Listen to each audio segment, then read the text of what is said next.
El partido Morena, Movimiento de Regeneración Nacional, ha obtenido una importante cantidad de cargos de elección popular en el proceso del 1 de julio. Esto lo llevó a tener una mayoría, abrumadora en el Congreso del Estado de Sonora y ha ganado las alcaldías, muchas alcaldías. Los principales municipios de Sonora estarán gobernados por un candidato de Morena, ahora ya presidentes municipales electos. ¿Qué puede esperar la gente, el sonorense, el ciudadano común, el empresario, el académico, el ama de casa, el estudiante, el trabajador, el obrero? ¿Qué puede esperar la sociedad sonorense? ¿Qué debe esperar la sociedad sonorense de este nuevo mapa político que tenemos en Sonora? No cabe duda que el mensaje ahí está. Es cosa de saberlo interpretar y llevarlo a la práctica, tanto los que ganaron como los que perdieron. Por eso esta noche, aquí en la mesa de pros y contras, vamos a hablar de este tema. Yo soy Sergio Valle, le invito para que se quede con nosotros. En la próxima hora vamos a platicar de este tema, la agenda legislativa de Morena, el plan de gobierno, en el caso de los ayuntamientos que se ganaron, de qué manera este partido político va a acompañar a sus diputados y a sus alcaldes, en qué los va a acompañar, en qué no, hasta dónde los puede acompañar en todo caso. ¿De qué manera qué rostro nos va a presentar en Sonora el gobierno federal bajo este esquema de trabajo distinto que está planteando el virtual presidente electo de México, Andrés Manuel López Obrador? Por eso me da mucho gusto recibir y les agradezco muchísimo que me hayan aceptado la invitación a platicar con el público de Televisa Sonora a través de la mesa de pros y contras. El presidente Morena, Jacobo Mendoza, buenas noches, bienvenido. Buenas noches, don Sergio. Muchas gracias. Maestro Jorge Tadei, bienvenido, maestro representante de Andrés Manuel López Obrador en Sonora. Muchas gracias, buenas tardes Sergio, Jacobo y al auditorio. Bien, les quiero recordar que este espacio se transmite todos los lunes a las 9 de la noche en la señal de Televisa Sonora y tenemos una retransmisión los sábados a las 9 de la mañana en la red estatal de Televisa Sonora. Bueno, vamos comenzando en este primer bloque. ¿Hasta dónde ha llegado el trabajo, la planeación que se ha hecho en el partido de acompañamiento de los candidatos, ya electos, diputados y presidentes municipales electos, contigo Jacobo y contigo maestro, de qué manera se está elaborando el diseño de lo que será la representación del gobierno federal una vez ya con Andrés Manuel a la cabeza en Sonora? Comienzo contigo, Jacobo. Sí, gracias. Mire, en el Partido Morena hemos tenido un trabajo muy intenso a raíz de este Consejo Estatal que presidió el doctor Alfonso Durazo desde hace casi 3 años. En ese proceso vino el fortalecimiento del partido, de sus estructuras, de los comités, de una vida intensa al interior del partido y del crecimiento que tuvimos como organización. Todo ese trabajo que encabezó el doctor Durazo me correspondió a mí continuarlo al momento en que se inscribe como aspirante al Senado. Entonces todo ese resultado pues fue producto de un trabajo que venimos realizando desde hace tiempo, ¿no?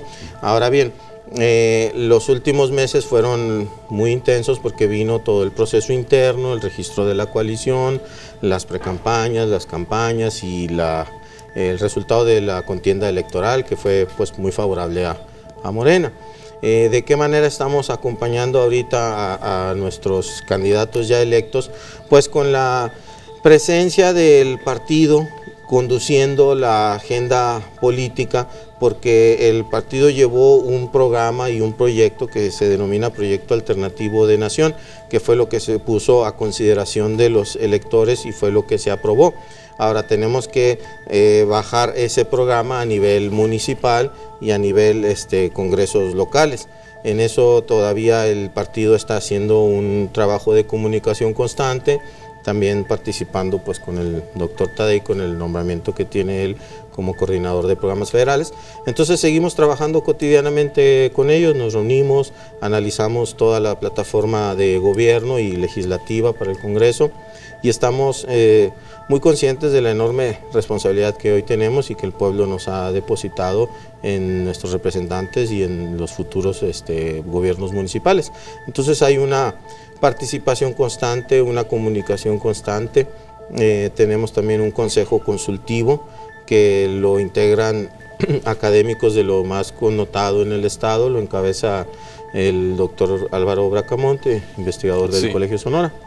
Entonces, estamos haciendo las, digamos, reuniones que para efecto de ir trabajando en esa consolidación del proyecto en el Estado. Esa es la participación ahorita del partido. Y además que el partido continúa su vida interna, la cual va conducida a que ya en los próximos meses vendrá una renovación de sus órganos consultivos y sus órganos directivos. Es decir, en unos meses más saldrá una convocatoria para integrar el nuevo Consejo Estatal y de ahí se elige un Comité Ejecutivo Estatal y terminará ahí mi responsabilidad. ¿Y cuándo es esto, Jacobo? Mire, debe de salir la convocatoria entre agosto, septiembre, para más tardar octubre quedar esto electo, porque el 20 de noviembre se lleva a cabo el Congreso Nacional de Morena, donde asisten todos los consejeros de todo el país y ahí se elige el próximo presidente nacional de Morena o presidenta.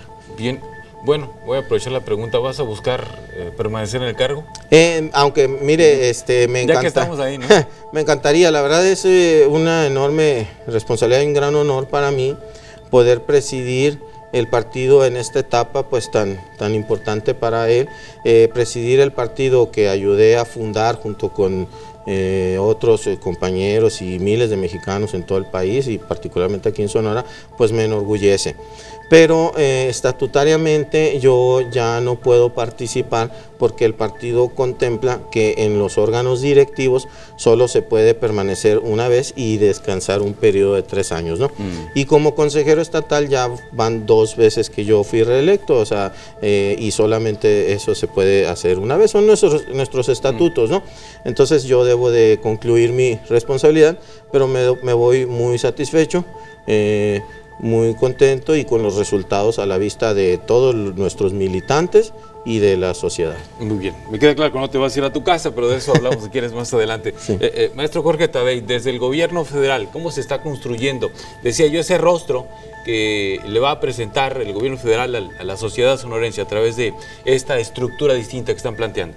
Bueno, lo primero es decirle a la sociedad que este triunfo contundente que se tuvo el 1 de julio, si bien obedece a la ola López Obradorista, al trabajo que hizo Andrés Manuel López Obrador, en el caso de Sonora hay que reconocer de entrada que el doctor Alfonso Durazo hizo un trabajo de estructuración muy fuerte, lo cual permitió articular una campaña incorporando profesionistas, empresarios, gente de los diferentes sectores, una estructura estatal que nos permitió la promoción del voto y la defensa del voto. En todos los casos fue una buena campaña, fue una promoción muy acertada y también se logró un alto rendimiento en lo que es la defensa del voto. Todo eso nos permitió llegar a donde estamos, es decir, que nadie se confunda, que nadie piense que hay improvisación. Habemos grupos de profesionistas, insisto, de gentes de diferentes sectores, empresarios, académicos, que tenemos 12 o 13 años en este proyecto y se han estado incorporando, nomás por señalar algo, 400 profesores universitarios, en su mayoría doctores, firmaron una carta de compromiso de apoyar a Andrés Manuel. Entonces hay toda una gran conjunción de talentos y capacidades que nuestro reto como partido, como gobierno, será incorporarlos. En cuanto a lo que toca a mi responsabilidad, pues tengo el nombramiento, no hay algo más formal todavía de que haga un equipo ni nada por el estilo. Estoy en un proceso de diagnóstico, también de manera informal, donde estoy conociendo las diferentes dependencias, los gastos, los recursos humanos, los recursos materiales, los procedimientos. Nos estamos adentrando, pero con la intención, y eso también debe quedar muy claro, de cambiar el paradigma. Este va a ser otro tipo de gobierno. Nuestra prioridad fundamental es combatir la corrupción, que los fondos lleguen en su gran mayoría a los que son beneficiarios, porque tenemos la sospecha de que se quedan en el camino algunos. La otra cuestión, hacer un gobierno austero y lograr que los beneficios lleguen a quien son realmente dirigidos. Esas 3 premisas que hemos estado platicando con los diputados electos, con los presidentes municipales, tendrán que marcar la diferencia y hacer gobiernos eficientes y eficaces que permitan avanzar a Sonora a nuevos estadios de desarrollo. Ese es nuestro reto. Pues es un reto grande, porque estábamos hablando, platicábamos hace días en el noticiero que me tocó entrevistarte cuando se dio tu nombramiento. Son 45 delegaciones las que tiene el gobierno federal actualmente en Sonora. Y bueno, ¿qué pasaría con esas delegaciones? ¿Se descabezan? ¿Se quedan las oficinas operativas? ¿Se van los delegados? ¿No habrá delegados? En fin, incluso hay críticas a esa figura que ya las platicaremos en el próximo bloque. Claro. En el caso de las delegaciones, lo que desaparece son los delegados. Es decir, el gobierno tiene que atacar de manera integral los problemas con independencia de qué oficinas vengas. Entonces, nosotros lo que tendremos es una visión integral de las problemáticas para ver cómo se atacan, y se prescindirá de los altos funcionarios de las delegaciones, pero que nadie tenga ninguna duda y que no haya ninguna confusión. La gente de base seguirá funcionando ahí, y las funciones específicas de cada delegación seguirán dándose. Por decir, la delegación del Seguro Social, ya no habrá un delegado del Seguro Social, pero sí habrá director médico, y sí habrá una enfermera que esté cuidando y poniéndole las inyecciones y las vendas a quien esté enfermo. Entonces, la estructura de trabajo sigue siendo la misma. La concepción política de dividir en 45 maneras de llegarle a la gente con los programas, eso cambia. La posibilidad de que haya duplicidad de funciones y que se preste a muchas corruptelas, eso es lo que vamos a acabar con ello. Entonces, es una propuesta diferente. Yo le llamo, desde la ingeniería, es muy común llamarle un cambio de paradigma. Tendremos que aprender nosotros a trabajar con un cambio de paradigma. La gente tendrá que entender que es otro paradigma. Es una nueva manera de hacer gobierno, es una nueva manera de hacer política, es una nueva manera de distribuir los recursos públicos, los recursos que la gente aporta al Estado, convertido en gobierno en este caso, para que sean distribuidos de la mejor forma y que vayan enfocados no al enriquecimiento de unos cuantos, sino a fomentar el desarrollo social y el bienestar de la población. Bien, concluye así este bloque, doy un corte y regreso. Estoy platicando con Jorge Tadei, representante de López Obrador. Ya dijo lo que está haciendo, un trabajo de estar conociendo las estructuras internas de las delegaciones, cómo están funcionando, con Jacobo Mendoza, presidente de Morena. Y después del corte seguimos con más temas sobre esto que están haciendo ellos previo a que tomen el poder, aunque hay algunas interpretaciones de que ya lo tomaron de alguna manera. Ahorita veremos esa parte.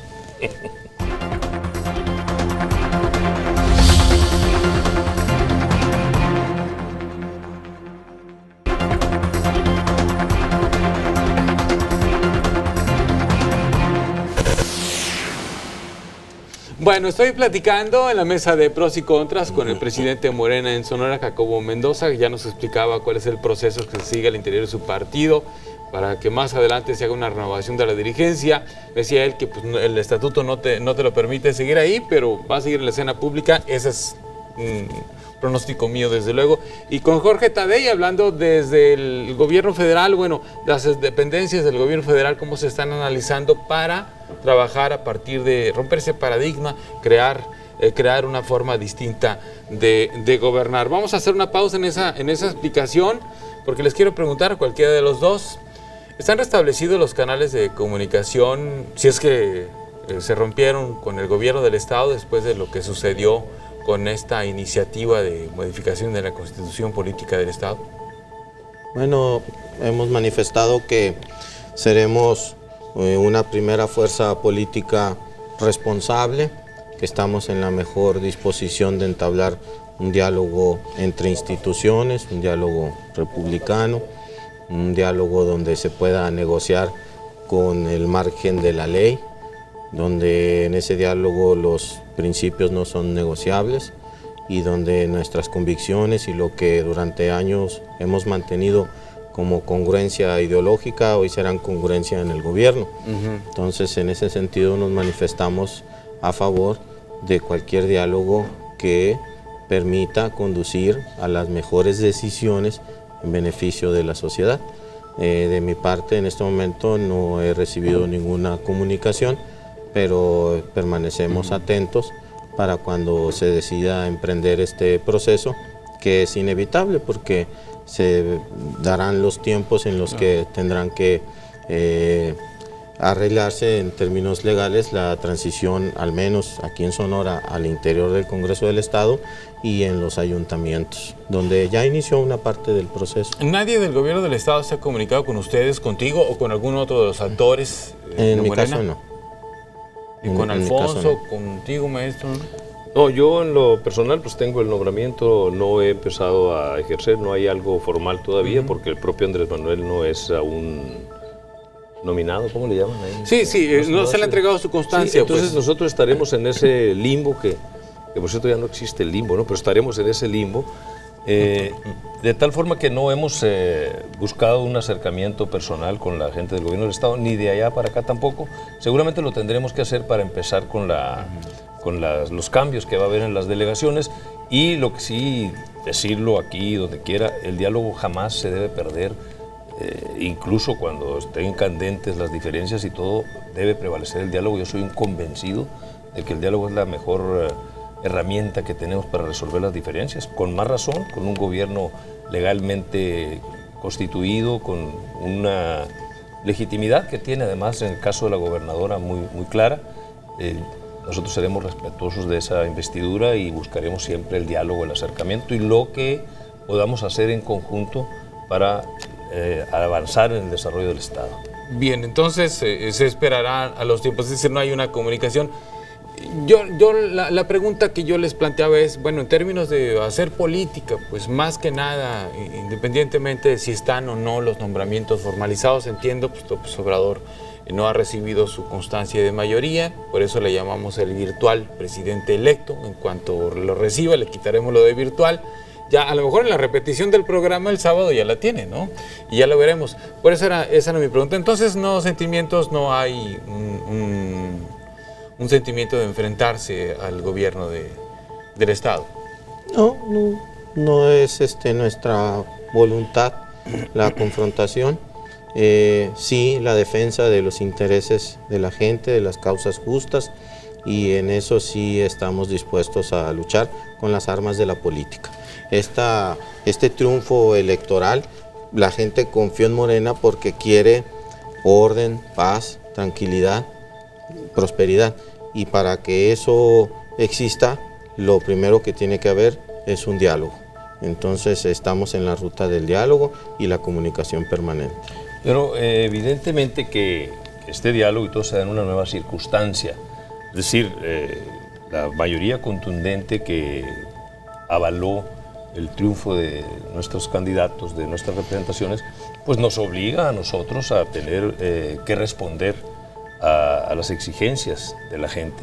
Y en ese sentido vamos a caminar con quien tengamos que hacerlo, y principalmente con los gobiernos instituidos, para buscar esos beneficios hacia la gente. No veo ningún problema si vamos a coincidir en eso. Nosotros entendemos que es un nuevo momento para Sonora, y también sabemos que hay gente sensible que lo ha entendido en la parte del gobierno del Estado. Entonces, yo no vería dificultades, pero sí, pues de nuestra parte, una defensa férrea de nuestros principios, de nuestro gran compromiso con la gente y el respeto en el diálogo. Bien, ¿cuál es la agenda, Jacobo, desde el Congreso del Estado de Morena? ¿Cuáles son los temas? La pregunta regularmente para los dos, pero como tú estás como presidente del partido en este momento, ¿cuáles son los temas que se van a impulsar en el Congreso del Estado, Morena? Esa es una. La otra, bueno, tiene una mayoría importante. La gente votó así. Bueno, así votaron, entonces se ganó y punto. El tema sería de qué manera Morena va a administrar esa mayoría que está teniendo, que está a punto de tener en el Congreso del Estado.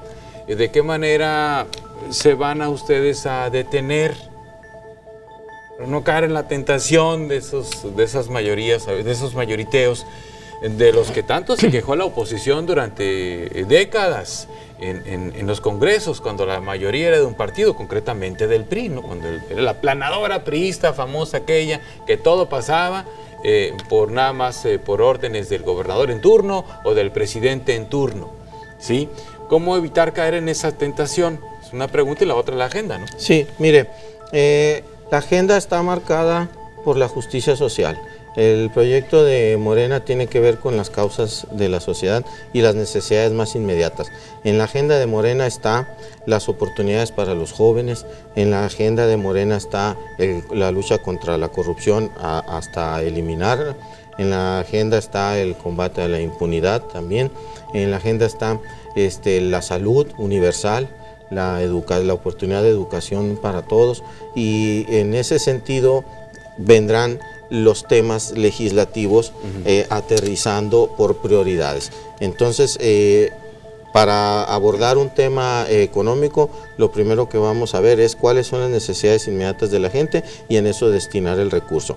Para ello también nos proponemos un gobierno austero, un gobierno eficiente y una disposición a que antes de satisfacer las necesidades de aparatos burocráticos, primero vamos a reorientar el gasto público a las necesidades básicas de la gente. Entonces, sobre eso se construye la agenda.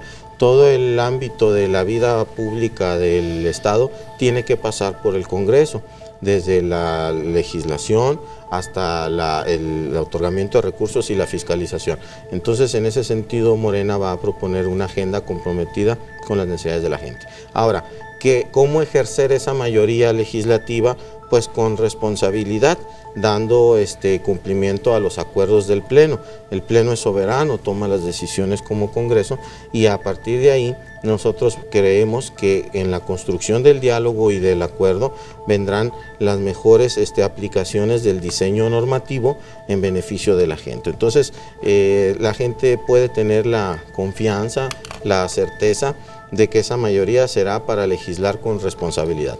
Vamos a hacer una revisión del derecho positivo vigente, donde aquellas normas que deban de prevalecer porque están funcionando permanecerán. Las que tengan que ser revisadas serán revisadas y se plantearán las reformas, adiciones o en su caso derogaciones que sean pertinentes, y lo que se tenga que crear nuevo se hará una consulta intensa, pública, de frente a la sociedad, para exponer los temas en los que consideramos se debe exponer una nueva legislación.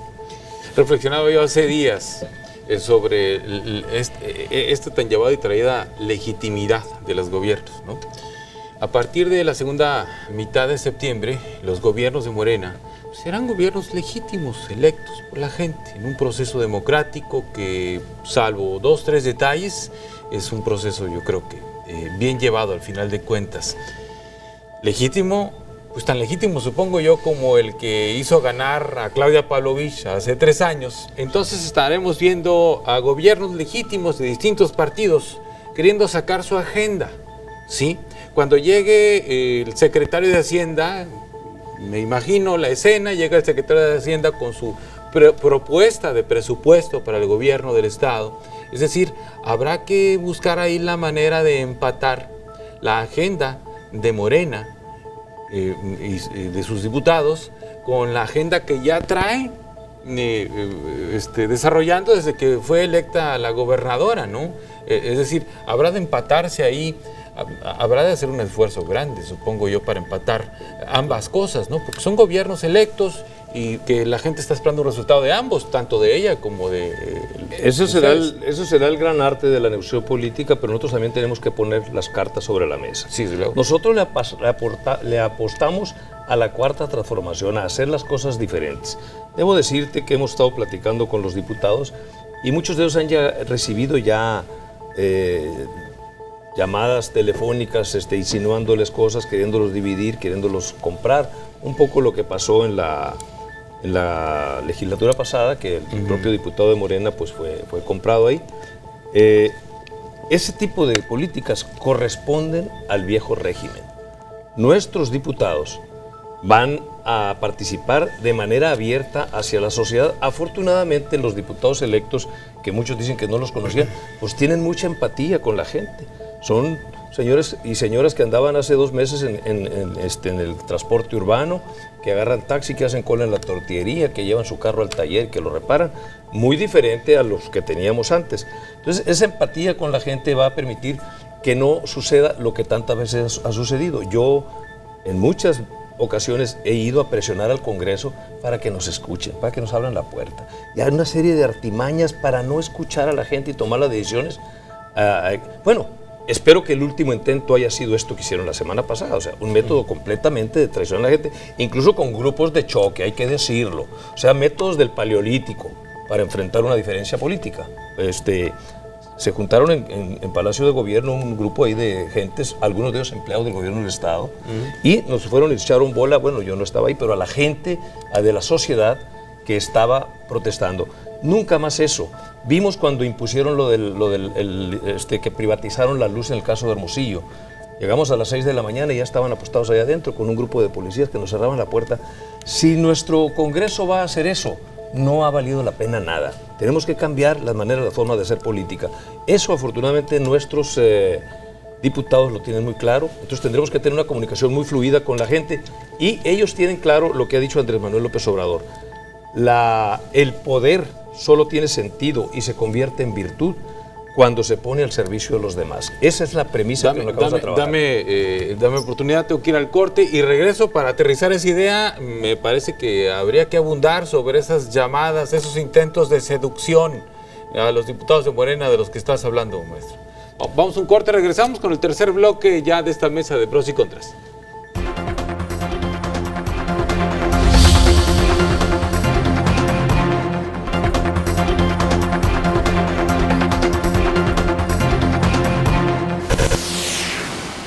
Es el tercer bloque de esta mesa de pros y contras en la que estamos abordando la agenda de Morena para los próximos 3 años, concretamente en el caso de Sonora, y 6, cuando ya llegue Andrés Manuel López Obrador a la presidencia de la República, aunque luego, desde luego, pues lo estamos viendo, hay una cobertura y una influencia muy clara de la agenda del virtual presidente electo ya en la vida pública, en el ejercicio de gobierno, lo estamos viendo representantes de él en las negociaciones del TLC, en fin, se va metiendo poco a poco López Obrador en esa dinámica. No puede irse de vacaciones y llegar el 1 de diciembre y ponerse la banda. Evidentemente tiene que hacerlo con mucho tiempo de anticipación. Eso queda claro. Jorge Tadei, estabas mencionando al cerrar el bloque anterior que habría que hacer las cosas de forma diferente. Mencionabas 2 cosas: intentos de seducción, vamos a decirlo así es. De seducción política hacia los diputados electos de Morena, que les estaban hablando. Sí. ¿Sabes quién o qué les están ofreciendo? ¿En qué consiste esa seducción? Pues, son las viejas formas. La vieja forma de la seducción, la atemorización, buscar nulificar al diputado. Y se hace de diferentes maneras, hay muchas estrategias. ¿Tienen nombres? No. Nosotros platicamos con ellos y entonces algunos me dicen, sí, a mí ya me hablaron, ya me dijeron, ya me buscó fulano, ya me buscó el otro. Y no hay claridad de que estos diputados son gente de la Cuarta Transformación, son gente que tiene años luchando en esto y que tiene una férrea convicción de que van a hacer las cosas diferentes. Lo fundamental para nosotros es combatir la corrupción y hacer un gobierno austero, y eso se va a reflejar obviamente en los presupuestos y en las políticas públicas. En el caso de los diputados, yo insisto, es gente que tiene la visión de apoyar el desarrollo de la gente. Y vamos a ver cómo se lleva a la práctica eso. Yo considero que quienes están del otro lado de la barrera pues tendrán que también tomar en cuenta esa consideración, que las negociaciones serán abiertas, transparentes y en el colectivo de los diputados. Ahora, ya en la práctica, Jorge, Jacobo, ya en la práctica va a ser muy complicado evitar que los diputados de Morena se comuniquen directamente con los negociadores políticos, en este caso del gobierno del Estado, ¿no? Digo, tú no mencionaste el gobierno del Estado, pero es con quien hay que negociar y acordar cosas aquí. Estamos claros en eso. Entonces, en algún momento, pues la comunicación será directa, ¿no? Con ellos. Habrá un cabildeo del gobierno, que yo creo que están en su derecho, claro, de ir a convencer a los diputados de que la propuesta tal o cual es buena y convencerlos de que les den su voto, ¿no? Hay diferentes etapas procesales dentro del derecho parlamentario para entablar diálogo con las autoridades. Está desde la comunicación vía oficio, las solicitudes de información, están las comparecencias de los servidores públicos en el Congreso, está el trabajo en grupos parlamentarios, está el trabajo en comisiones. Entonces todo eso tiene que ser un diálogo plural, un diálogo abierto. No tenemos miedo al diálogo, sabemos dialogar, sabemos negociar. Lo que no vamos a hacer nunca es traicionar los principios. Entonces, al momento en que un legislador se sienta con cualquier autoridad del gobierno estatal, municipal, federal, sabe que lo hace comprometiendo su espacio como representante popular, con un proyecto que lo llevó al triunfo, que es respetar los principios de Morena. Ahora, nosotros hemos platicado con los legisladores y sí hemos acordado actuar como, ya desde este momento, como un grupo parlamentario sólido, compacto, unido, congruente con la plataforma. Entonces, por eso creo que al momento en que ellos rindan protesta, tendrán siempre muy en cuenta que así sean llamados a entablar un diálogo dentro de los espacios propios del Congreso, cuya naturaleza y razón de ser es el diálogo, es el Parlamento, lo sabrán hacer con responsabilidad. Ahora bien, que llevar ese diálogo a una negociación a espaldas de la sociedad, eso no lo vamos a permitir. Y en cuanto un diputado desvíe su conducta personal, sabe que los organismos de Morena como partido no van a permitir una desviación de la conducta. Ya le leyeron la cartilla. Pues. Sí, y además lo hemos ejercido. El doctor Taller recordaba el caso del diputado de la actual legislatura. No somos tolerantes con la corrupción ni con la desviación de las conductas personales cuyos votos en el Congreso dañen a la población, no y se le expulsó del partido. Se le expulsó, pero sigue siendo diputado, ¿no? Sí. Pues ya sí, que le ganó la batalla legal, pero perdió la batalla moral. Ahora, muy bien, hay un riesgo de que a alguno ya en el ejercicio se le salga del huacal, por decirlo así, que alguien que sí, no quiera seguir la línea. Hay un riesgo completamente, sobre todo si se mira con la óptica del viejo régimen. La responsabilidad que tienen los compañeros y las compañeras, ellos lo tienen muy claro, es ser los primeros diputados de la cuarta gran transformación nacional. Esto es histórico, no es cosa menor estar haciendo historia como diputado. Y ellos tienen que mostrar, primero, a la sociedad mexicana y al propio gobierno mexicano que las cosas se pueden hacer diferentes. Y además tienen que mostrar a quienes votaron por ellos, a esa gran votación que tuvieron, tienen que mostrarles lealtad, tienen que mostrarles que no están para traicionar los deseos de la gente. Entonces, estamos inaugurando una época, al menos esa es mi emoción, mi entusiasmo de participar en esto. Estamos inaugurando una nueva época en México. Ellos son hombres y mujeres de la cuarta transformación en Sonora, con papel muy importante, y entienden además que tienen muchas posibilidades de seguir colaborando en este hermoso momento histórico que se viene y que esperemos se prolongue un buen rato para que la gente pueda tener esos niveles de bienestar a los que aspiramos todos. Entonces tienen la opción de traicionar y acabar ahí, como esta referencia que decía Jacobo, o darle para adelante en esta bonita ola nacional, amorosa que estamos construyendo. Bien, pero bueno, viene la realidad. Entiendo, el mensaje está muy claro. Yo quiero pensar que está muy claro en el sentido de que la gente votó mayoritariamente por la opción que ustedes representan. Ya está, pues 20 de 21 distritos, Hermosillo, Guaymas, Cajeme, Nogales, San Luis Río Colorado, Caborca, en fin, los principales municipios gobernados a partir de septiembre por Morena. El mensaje está muy claro y no se discute. Vamos a la realidad, ¿sí? Hermosillo es un municipio endeudado, es la capital del estado, ¿sí? Entonces, en este momento que nosotros tres estamos aquí sentados, hay quejas de trabajadores a los que no les llega a tiempo su nómina, porque la gente del ayuntamiento dice simple y sencillamente no alcanza, ¿sí? Nadie se ha robado nada, dicen ellos. Nomás es que no alcanza, no ha llegado el dinero suficiente.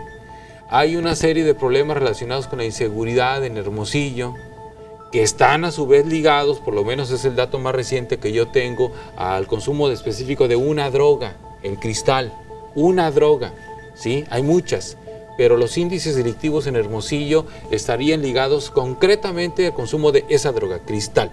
¿Sí? Lo dijo el jefe el comisario de Seguridad Pública aquí hace algunos meses y varios lo han corroborado. Tenemos a un municipio de Cajeme en donde, bueno, un día matan a uno y otro día matan a dos, y el día en que no matan a nadie, al otro día se reponen, ¿sí? Y hay, al parecer, según algunas versiones periodísticas y extraoficiales, la guerra de al menos 3 grupos del crimen organizado que se pelean en la plaza, así le dicen, ¿sí? Nada más ahí les pongo 2 cosas sobre las que hay que ir a trabajar, en la que el maestro Sergio Pablo Mariscal en Obregón, Celia López acá. Bueno, Sara Valle tiene un problema que no es de ella, digamos, pero va a llegar a enfrentarlo, es la crisis financiera histórica que tiene el municipio de Guaymas, histórica, que si no se recoge la basura, que si el drenaje, que si el suministro de agua potable, que tiene décadas Guaymas con tandeos. Bueno. ¿Sí? A ver, habrá que llegar a enfrentar todo eso, con todo y ese mandato legítimo, esa ola que ahí está, que es imposible e irresponsable no reconocerla. Habrá que ir a trabajar sobre eso. Creo que la visión que nosotros tenemos, los que hemos estado por años oponiéndonos al sistema y al modelo o al régimen mexicano, tenemos claro que no es fácil cambiar esto. Tenemos claro que, como alguien dice por ahí, nos hemos sacado la rifa del tigre, es decir, yo te lo dije aquella vez, yo lo que siento con este trabajo es una gran responsabilidad, un gran compromiso, un reto de entregar todo mi esfuerzo y capacidades para que esto suceda. Los diputados ya lo han entendido, los presidentes municipales también deberán entender que están montados en un problema que finalmente fue lo que le dio al traste al régimen pasado, este hartazgo de la gente, pero era por los malos gobiernos. Entonces tenemos la obligación, el compromiso de ejercer y de hacer buenos gobiernos. En mi papel como representante del gobierno federal estaremos muy vigilantes, muy cuidadosos de las acciones de todos los gobiernos, con principal énfasis en los gobiernos de Morena. ¿Por qué? Porque los resultados que los gobiernos de Morena den es lo que va a potenciar la posibilidad de que este proyecto, esta cuarta gran transformación, camine hacia adelante. Entonces, el reto es fuerte, hay gentes, hay capacidad y lo que se requiere fortalecer, que algunos ya lo tienen, el compromiso de trabajo y de entrega, y vuelvo a insistir con la máxima de López Obrador. El poder solo tiene sentido y se convierte en virtud si se pone al servicio de los demás. Ojalá, y yo espero y deseo que así sea, y estoy seguro que así va a ser, todos los funcionarios de Morena entiendan ese mensaje y se pongan a trabajar 24 horas todos los días para enfrentar la difícil problemática que tiene Sonora y que tenemos en México. Entonces, con mucho trabajo, con mucha sensibilidad social, con mucha empatía con la gente, lo vamos a lograr.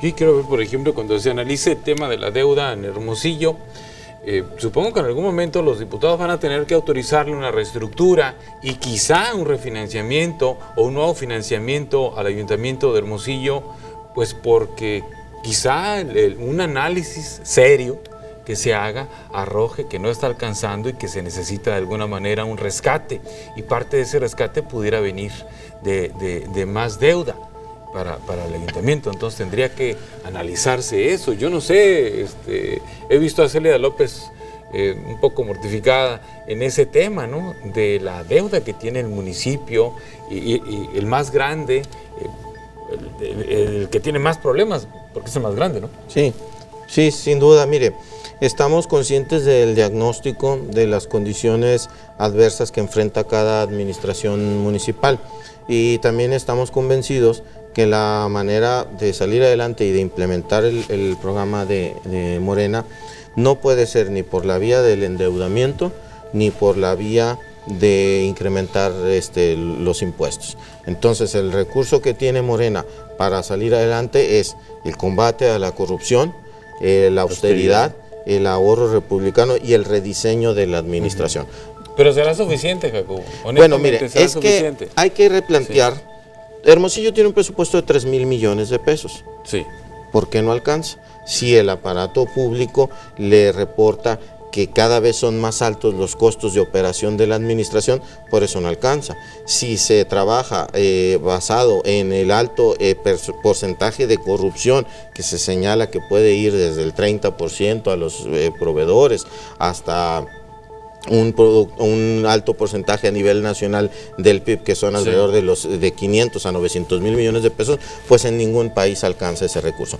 Para recomponer el tejido social tenemos que trabajar desde la austeridad y desde la honestidad. Entonces los gobiernos de Morena serán gobiernos austeros y honestos.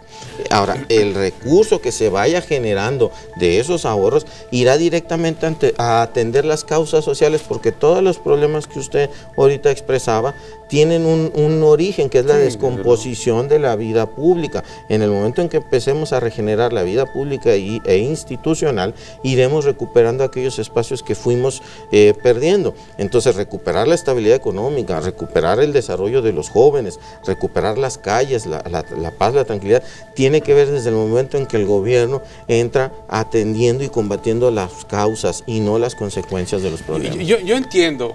No pretendo que me den ustedes una respuesta concreta, con tiempos en este momento, porque es muy difícil, me queda claro, ¿no? Pero yo sí se los quise poner sobre la mesa esto, porque hay una realidad que se está viviendo, pues, es decir, esa reconstrucción interna de las finanzas de los municipios no se va a dar de la noche a la mañana. Lo que sucede con los municipios, la gran desventaja que tienen los municipios es que son la autoridad directa a la que la gente recurre inmediatamente.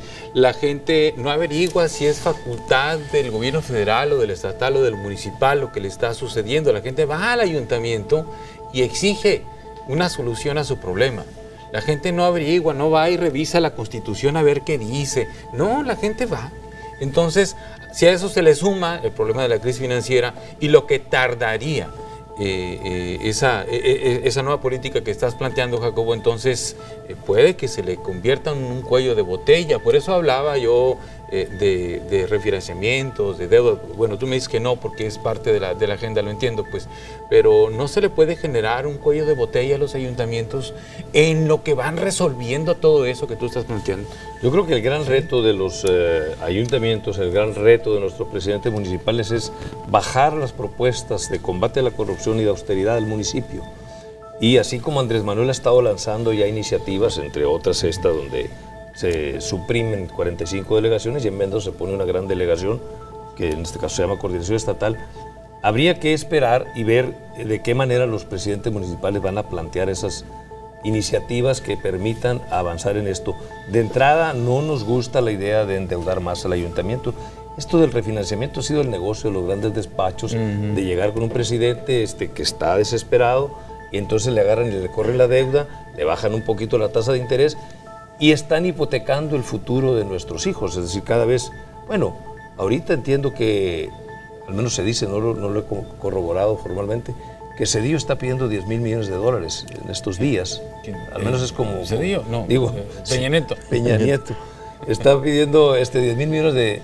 fíjate, me traicionó el subconsciente porque así le hicieron a Cedillo el asunto aquel del error de diciembre. O sea, en la salida le organizas un desastre al que sigue. Entonces, ese tipo de cosas, ese tipo de soluciones ya no deben de darse, porque entonces se va haciendo perpetua prácticamente esa crisis. De tal manera que ahí está el gran reto para nuestros presidentes de bajar las iniciativas de Andrés Manuel a nivel municipal, reestructurar, rediseñar y ser muy creativos para encontrar soluciones, sobre todo que logren una sociedad más hay que tropicalizarlas, ¿no? Porque las regiones este país es muy diverso. Así es. Sí. Entonces, una solución que puede servirle a la gente de Tuxtla Gutiérrez no le va a servir a la gente de Nogales, ¿no? De hecho, el programa de gobierno del licenciado Andrés Manuel ataca por regiones los problemas del país, porque precisamente los problemas que generaron los municipios y los gobiernos de los estados tan corruptos que ha habido en todo el país, y por eso todos esos gobernadores ahí, o procesados o enunciados ahí, fue, entre muchas causas, el endeudamiento tan irresponsable que ocasionaron a las arcas municipales y estatales, de manera que están asfixiados los municipios y los estados limitan, incluso comprometen las participaciones federales al pago de esa deuda. Entonces, la nueva estrategia del gobierno es, primero que nada, detener esa escalada de endeudamiento que parecía, esa bola de nieve que parecía no tener fin. ¿En qué momento se iba a parar esto? En el momento en que llega un presidente de la República y dice, y pone orden y dice, hasta aquí.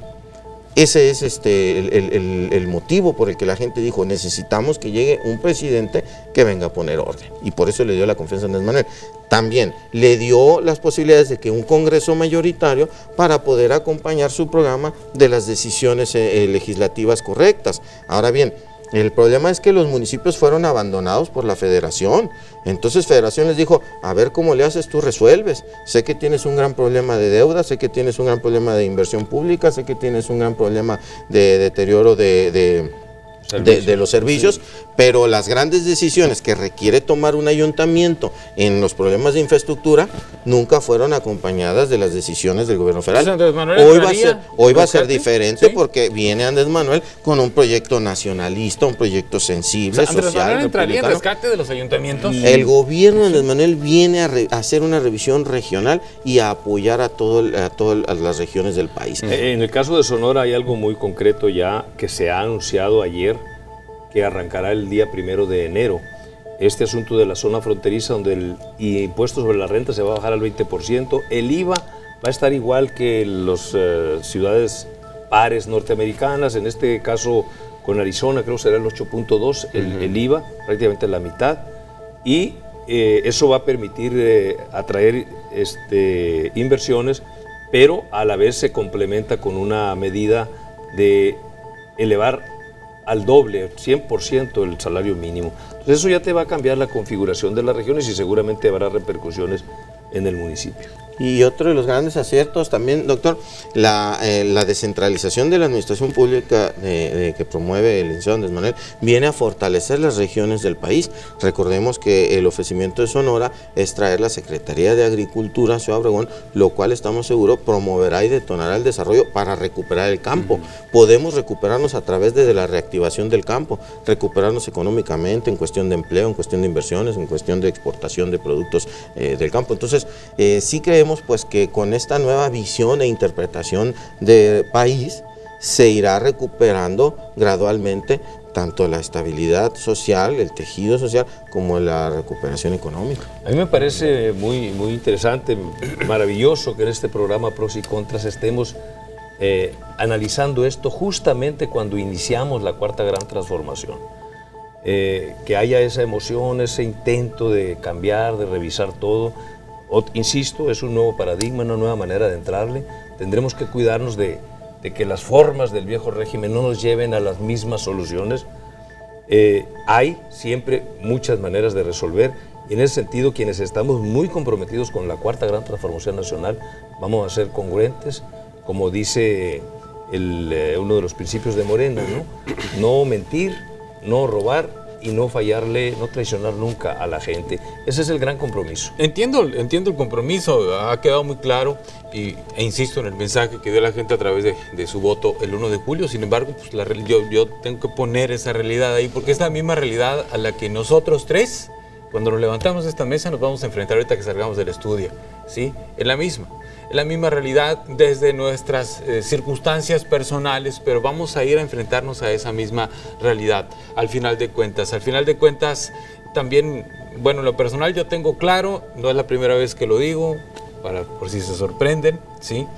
Yo siempre empecé a pensar desde hace unos meses que quienes pusieron a López Obrador en primer lugar en las encuestas fueron los mismos partidos que no respondieron a las necesidades de la gente. Y esto partió de un hartazgo que se convirtió en esperanza y entonces, en eso estamos. Bueno, ¿quién tenía a López Obrador en primer lugar? Bueno, pues ustedes que no cumplieron, pues, ¿sí? Y este hombre fue el que pudo tomar ese hartazgo y convertirlo en una propuesta de gobierno y ahí está, ¿sí? Entonces, no es la primera vez que lo digo, pero es correcto. Bueno, eso fue lo que sucedió. Ahora, ya va a llegar. Ustedes van a llegar más rápido que López Obrador. hay que enfrentar esa realidad. Independientemente de la forma en que ustedes plantean, la realidad es esa, ¿no?